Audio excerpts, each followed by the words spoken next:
इधर रिकॉर्डिंग चालू हो गया।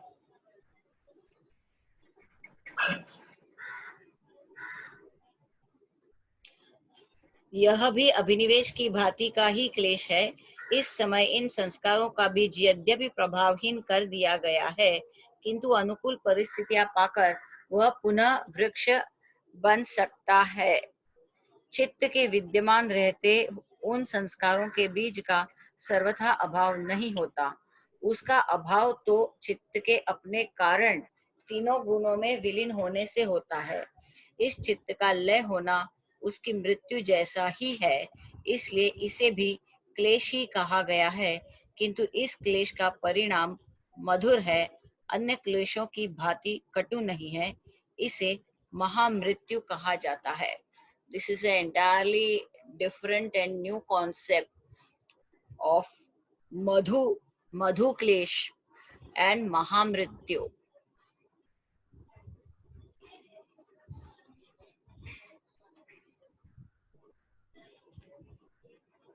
We will go to the next Sutra 29. प्रसंख्यानेऽप्यकुसीदस्य सर्वथा विवेकख्यातेर्धर्ममेघः समाधिः।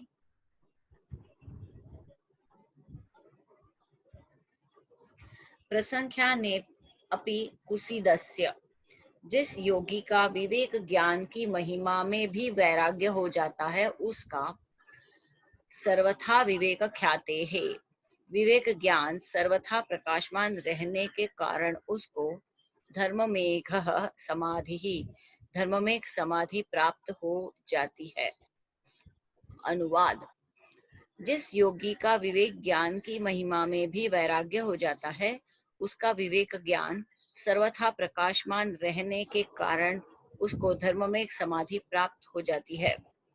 व्याख्या: निर्भीत समाधि की स्थिति में योगी में विवेक ज्ञान का प्रकाश होता है, जिसमें सभी कुछ स्पष्ट ज्ञान हो जाता है, जिससे वह योगी सर्वज्ञ बन जाता है। यह उसकी अंतिम सिद्धि है। यदि वह इससे प्रभावित होकर इसका उपयोग करने लग जाता है, तो वह इस समस्त साधना के अंतिम फल कैवल्य से वंचित रह जाता है।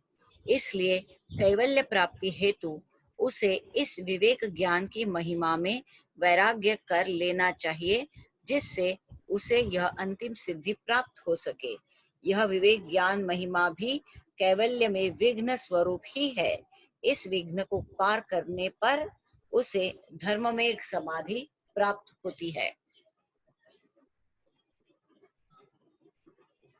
ततः क्लेश कर्म निवृत्ति, ततः उस धर्ममेघ समाधि से क्लेश कर्म निवृत्ति ही, क्लेश और कर्मों का सर्वथा नाश हो जाता है। उस धर्ममेघ समाधि से क्लेश और कर्मों का सर्वथा नाश हो जाता है। अब व्याख्या पढ़ लेते हैं। जिस योगी को यह धर्ममेघ समाधि प्राप्त हो जाती है, उसके समस्त क्लेश, अविद्या, अस्मिता, राग, द्वेष, अभिनिवेश नष्ट हो जाते हैं तथा कर्म संस्कारों का अनेक जन्मों का समुदाय अपने बीज सहित नष्ट हो जाता है। चित्त में ये संस्कार संग्रहित रहते हैं, जो उसका भोजन है तथा उसकी वासना तृप्ति का साधन है, जिनके नष्ट होने से वह पंखहीन पक्षी की भांति हो जाता है, जिससे वह असहाय होकर अपने कारण में विलीन होने लगता है। यही जीव की अंतिम मृत्यु, महापरिनिर्वाण है। इस अवस्था को प्राप्त योगी का संबंध सदा के लिए इस सृष्टि से छूट जाता है। फिर वह न सिद्ध लोक में रहता है, न सिद्ध शिला पर। यही उसका कैवल्य अथवा मोक्ष है। इसके बाद ही धर्म रूप हजारों धाराओं की वर्षा होती है, इसलिए इसे धर्म मेघ कहते हैं।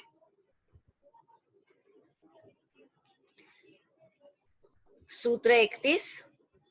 तदा सर्वावरणमलापेतस्य ज्ञानस्यानन्त्याज्ञेय ज्ञेयमल्पम् तदा उस समय सर्वावरण मलापेतस्य ज्ञानस्य जिसके सब प्रकार के पर्दे और मल हट चुके हैं ऐसा ज्ञान अनंत्याद अनंत सीमा रहित हो जाता है। इस कारण ज्ञेयम अल्पम ज्ञेय पदार्थ अल्प हो जाते हैं। पूर्ण अनुवाद। उस समय जिसके सब प्रकार के पर्दे और मल हट चुके हैं ऐसा ज्ञान अनंत सीमा रहित हो जाता है। इस कारण ज्ञेय पदार्थ अल्प हो जाते हैं। व्याख्या।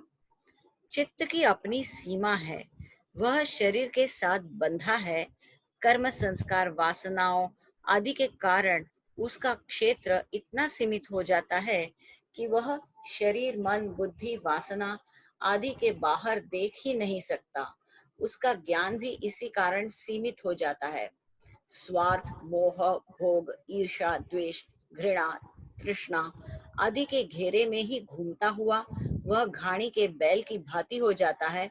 किंतु आत्मा अनंत है, असीम है तथा सभी प्रकार के बंधनों से सदा मुक्त है।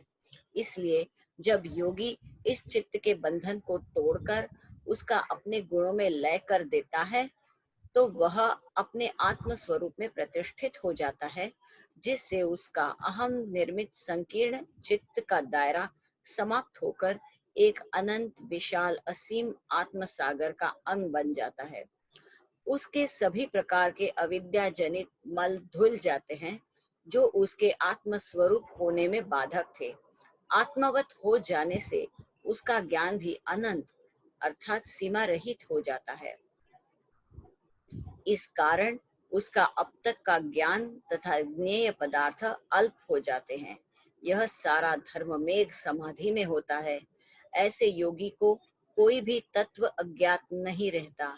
यही उसका वास्तविक स्वरूप है, जिससे वह सीमित को खोकर असीम हो जाता है। सब कुछ छूटने पर शून्यावस्था आती है तथा आत्म स्वरूप हो जाना ही उसकी पूर्णता है। सूत्र 32।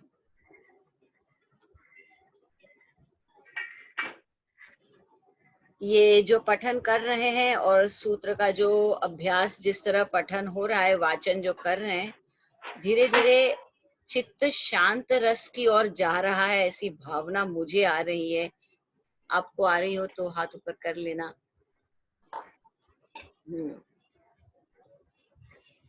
सूत्र 32। ततः कृतार्थानां परिणाम क्रम समाप्तिर्गुणानां ततः उसके बाद कृतार्थानाम अपने काम को पूरा कर चुकने वाले गुणानाम गुणों के परिणाम क्रम समाप्ति ही परिणाम क्रम परिणाम संबंधी सिलसिले की समाप्ति हो जाती है।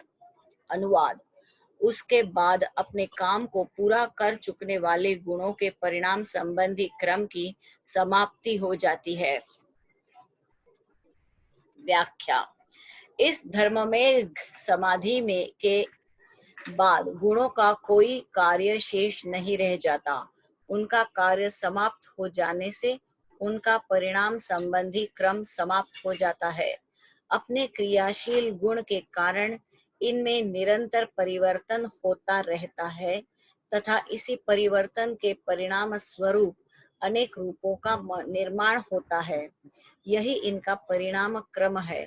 इसके समाप्त हो जाने से ये भावी शरीर का निर्माण नहीं कर सकते।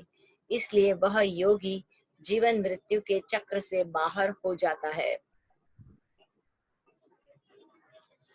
सूत्र 33। क्षण प्रतियोगी I will read from my सूत्र। क्षण प्रतियोगी परिणामा परांत निर्ग्राह्य क्रमः। क्षण प्रतियोगी जो क्षणों का प्रतियोगी है और परिणामापरांत निर्ग्राह्य जिसका स्वरूप परिणाम के अंत में समझ में आता है, वह क्रम है। क्रमः क्रम है। अनुवाद: प्रतिक्षण होने वाले परिणामों के पश्चात ग्रहण करने योग्य ज्ञान को क्रम कहते हैं। इस सूत्र में क्रम की व्याख्या दी गई है। सृष्टि में जो भी पदार्थ दिखाई देते हैं वे किसी मूल स्वरूप का ही परिवर्तित रूप है। इनमें निरंतर परिवर्तन हो रहा है तथा भविष्य में इनका स्वरूप भिन्न प्रकार का होगा। यह परिवर्तन भिन्न प्रकार के गुणों वाली वस्तुओं की क्रिया प्रतिक्रिया स्वरूप तथा समय के अनुसार होता है। प्रकृति की स्थूल वस्तुओं में भूकंप, ज्वालामुखी, वर्षा, बाढ़, आंधी, तूफान आदि प्राकृतिक शक्तियों के कारण आकस्मिक परिवर्तन भी होता है, जिससे एक क्षण में पृथ्वी के भूभाग में भारी परिवर्तन हो जाता है, किंतु वस्तुओं के गुणों में परिवर्तन धीमे धीमे होता है, जिसे एक क्षण में इसे पहचाना नहीं जा सकता, जैसे बचपन, जवानी, बुढ़ापा, धातुओं में पारस्परिक परिवर्तन आदि। इन्हें अंतिम परिणाम के आधार पर ही पहचाना जा सकता है। वैज्ञानिक इसी आधार पर पृथ्वी, चट्टानें, स्थापत्य कलाएं, भवन आदि की आयु का निर्धारण करते हैं। इसीलिए वस्तुओं के परिवर्तन स्वरूप जो परिणाम होते हैं उसी को क्रम कहा गया जाता है। किंतु इस परिणाम का संबंध प्रतिक्षण होने वाले परिवर्तन से है। इस प्रकार क्षणों काल के प्रवाह से उस वस्तु के पूर्व स्वरूप का ज्ञान प्राप्त करना ही क्रम है। इस प्रकार क्षणों के प्रवाह से उस वस्तु के पूर्व स्वरूप का ज्ञान प्राप्त करना ही क्रम है। इसी क्रम के ज्ञान के आधार पर तत्ववेत्ता पदार्थों के मूल स्वरूप का ज्ञान प्राप्त करते हैं। सूत्र 34 पुरुषार्थ शून्यानां गुणानां प्रतिप्रसवः कैवल्यं स्वरूप प्रतिष्ठा वाचिति शक्तेरिति।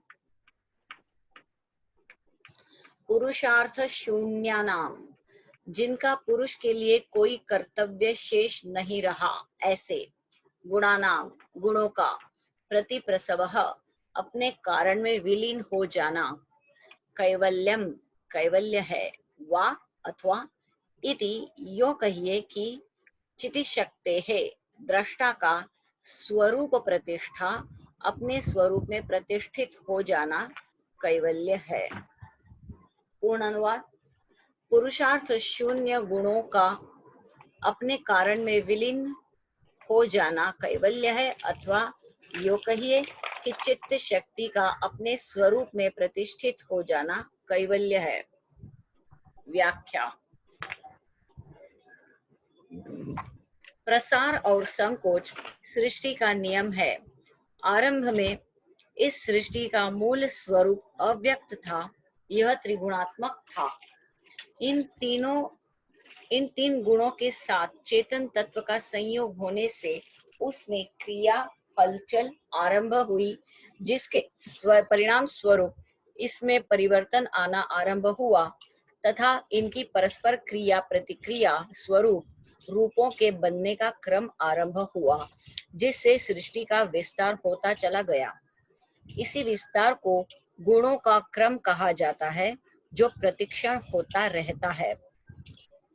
सृष्टि का विस्तार काल के अनुसार क्रमिक, सुनियोजित एवं सुसंबद्ध रूप से हो रहा है, इसलिए इसमें एक साम्य एवं सुव्यवस्था है।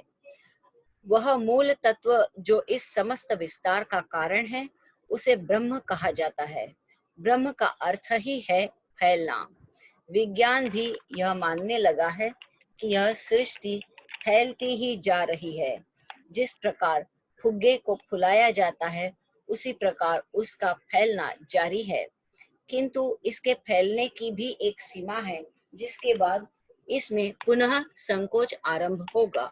यह ब्रह्मांड फैलता जा रहा है, एक सीमा के बाद इसमें पुनः संकोच की प्रक्रिया आरंभ होगी एवं वह अपने मूल स्वरूप में आ जाएगा। योग भी यही कहता है कि इन गुणों में समय के अनुसार क्रमिक परिवर्तन होता है, जिसे सृष्टि निर्माण की प्रक्रिया कहते हैं। इसी से सृष्टि का निरंतर विकास हो रहा है तथा जब यह क्रम बंद हो जाता है तो सृष्टि पुनः सिमटकर अपने मूल स्वरूप में आ जाती है। इसके बाद पुनः नई सृष्टि का क्रम आरंभ होता है। योग की यह मान्यता आज वैज्ञानिकों द्वारा भी पुष्ट हो रही है। योगी जब अपने भीतर के इस विस्तार क्रम को रोक देता है तो उसकी समस्त वृत्तियां सिमटकर चित्त में विलीन हो जाती है। यह चित्त वासना एवं अपनी क्रिया शक्ति के गुण के द्वारा चेतन से संयुक्त होकर विस्तार को प्राप्त होता है। यह सारा अविद्या के कारण होता है। जब योगी इसको तथा चेतन आत्मा को भिन्न भिन्न भली प्रकार से जान लेता है। I have to take this call.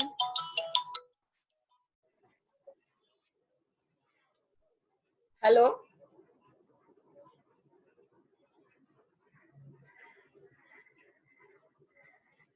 Just a minute. Excuse me. Nitin. हाँ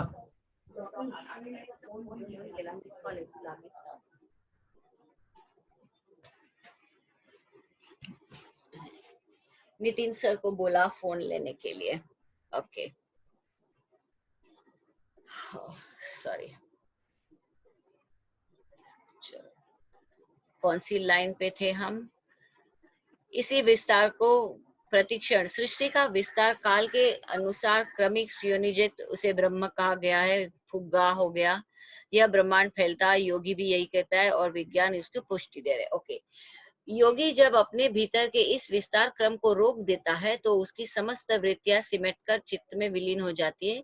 यह चित्त वासना एवं अपनी क्रिया शक्ति के गुण के द्वारा चेतन से संयुक्त होकर विस्तार को प्राप्त होता है। यह सारा अविद्या के कारण होता है।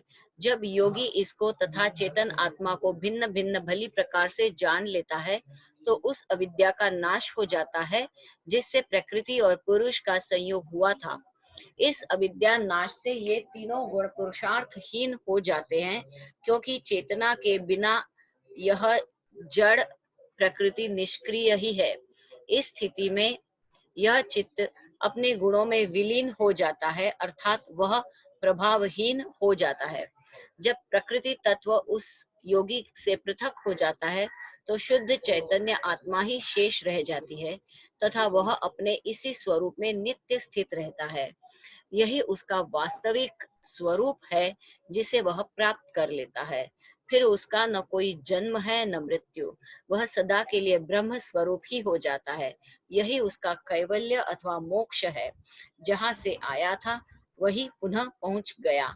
यद गत्वा न निवर्तन्ते तद्धाम परमं मम।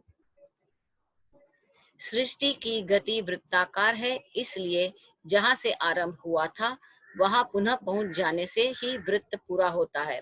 सृष्टि की यह समस्त गति वृत्त की परिधि पर थी। केंद्र पर पहुंच जाने से पर समस्त गतियां समाप्त हो जाती है तथा वह स्थिर अवस्था में आकर दृष्टा मात्र रह जाती है। यही कैवल्यावस्था ईश्वर का धाम जगती का केंद्र है। भिन्न वर्णन एवं नाम देने से उसका स्वरूप नहीं बदल जाता। यही चित्त वृत्ति निरोध परम पद तथा परमानंद की अवस्था है। इति कैवल्य पादः। महर्षि पतंजलि कृत पातंजलि योग सूत्र योग दर्शनम संपूर्णम।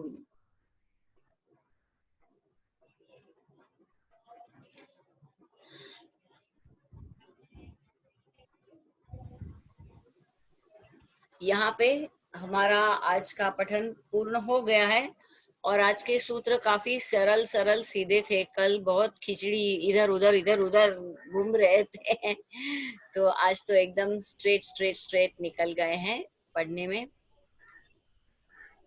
और आज की जूम मीटिंग 40 मिनट की ही है। अभी अपने पास 6 मिनट बचे हैं तो वो खत्म हो जाएगी 6 मिनट में।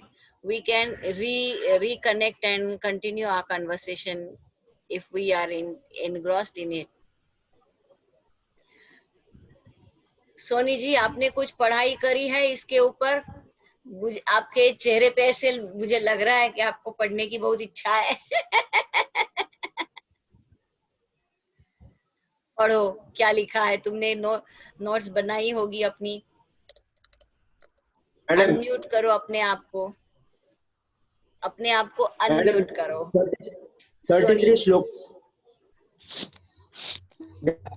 33 श्लोका में इंग्लिश ट्रांसलेशन में 33 क्षण प्रतियोगा परिणाम परंतरन ग्रह क्रमः. Okay, here in the English translation he has given, देखो साहब madam, in Kaivalya state the yogi Nitin understand झाला the का essence phone? of time. The sequence of small segments of time together create the awareness of time. When one purchases a brand new shirt, it starts decaying immediately. I don't want to come. हाँ, Soni Can I नहीं talk? पढ़ रही हो? नहीं ma'am, वो पढ़ रहे हैं ना 33. Sir. Hello ma'am, Menon sir कुछ बता रहे हैं, इसके लिए मैं नहीं पढ़ रही हूँ। हाँ 33 नंबर मैडम, 33. हाँ 33 में इंग्लिश ट्रांसलेशन में मैंने In तो तुम्हें Kaivalya यहाँ state, से अनम्यूट कर लिया है, तुम्हारी आवाज क्यों नहीं आ रही? small segments of time ma'am, together create the ma'am awareness of Menon time. Sir कुछ बोल रहे हैं, इसके लिए मैं नहीं बोल रही। मैडम आप, मैं आपसे बात करता हूँ मैडम इंग्लिश में। आई गॉट हाँ। English translation. That's all. Osho ने लिखा है, ओशो ने while commenting Osho is related to सूत्र with quantum चलो, physics. सुनीता जी Quantum तुम्हाला Balram काही is speaking सांगायचंय? something. That is, हाँ? He's the talking existence something. is not Oh, continuous. I can't hear him. Where is he? I can't हाँ, hear. I'm not speaking. Balram ji मैं speaking. Unmute किया, बाकी सब लोग ने ओपन किया है। They should mute it. मला Then तर only they can त्यांचा hear. आवाज ऐकू येत नाहीये. मैं इसके लिए Yeah, नहीं बोल yeah. रही मैम। हाँ Now you can hear. yeah. Now I can talk, madam. हाँ, ओके. In 33 सूत्र में, हाँ, 33 सूत्र. हाँ. So while commented, Osha stated this sutra with the quantum physics. Quantum physics has found out that the existence is not continuous. It is a sequence of various quantas. In two quantas, there is a space. If one can press the entire universe, it will become a small sphere. If one presses it further, it will become a black hole. The black hole is not empty. It has a high potentiality. How this quantum physics is compared with this sutra, madam? एक ऐसे इसके साथ में comparison किया है. How Osho has thought over it, how Osho has thought over the quantum physics to be compared with this sutra. 33. 33. Okay, okay. I myself In have the not final even. state of transference, the sequentiality of the corresponding sequence is entirely grasped. Okay, okay. Everybody See, will. quantum physics is compared with एक है. I think Patki sir can show, Nitin Patki can show some highlight on this. Are you speaking But- and throwing your light? Can you give darshan to everybody? quantum physics has been compared with spirituality by many people. That is because of certain principles. We have discussed certain principles in our batch 3 class, like one is of Schrodinger principle. Then there are certain other, I'm not remembering that. Okay, but there is a definite correlation between spirituality and the quantum physics or metaphysics, where there is a relation between mass and energy, which you are knowing. Yeah. Yeah, so that you are aware, that reference is given every now and then over here. Okay, mass and energy, because energy, from the mass only energy can be created, and energy can create mass. There is an interchangeability, so nothing can be destructed. It can be only converted from one form to the other form. Okay, that is the basic reference of the Quantum quantum physics. physics. There are certain other things which I am not remembering, and I have yet to study those things. But there is certain, definitely those who are studying quantum physics are very much interested in the spirituality and especially in the Vedanta. Thank you. Thank you, sir.